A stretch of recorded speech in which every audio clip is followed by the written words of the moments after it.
Mr. President of the General Assembly, distinguished heads of state and government, excellencies, distinguished guests, ladies and gentlemen. It is a pleasure to greet all those gathered for this important forum. A special welcome to the government leaders and to Ms. Elinor Ostrom, winner of the 2009 Nobel Prize for Economics for her groundbreaking work on community forestry.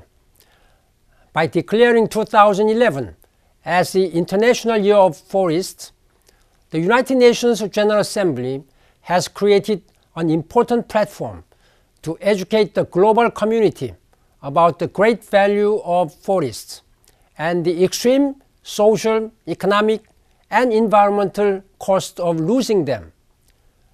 Forests are vital to our well-being. They harbor 80% of land-based biodiversity and store more than 1 trillion tons of carbon.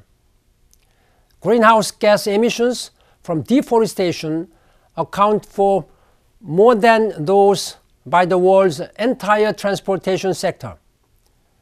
At the recent climate change conference in Cancun, Mexico, governments took an important step towards building a low-emissions, climate-resilient future.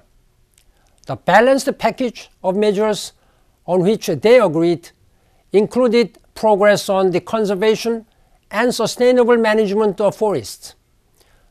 The decision to move forward with REDD+ will provide tangible results for the planet and the more than 1.6 billion people who depend on forests for sustenance and livelihoods.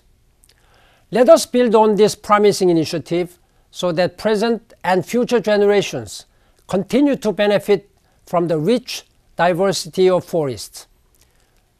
Nearly 2 decades ago, at the Rio Earth Summit, concern about forest management led to the establishment of the United Nations Forum on Forests. In this international year, and as we look ahead to the Rio +20 conference in 2012, we have a chance to agree on how best to realize the full potential of forests for sustainable development, economic stability, the fight against poverty, and our efforts to ensure future prosperity for all.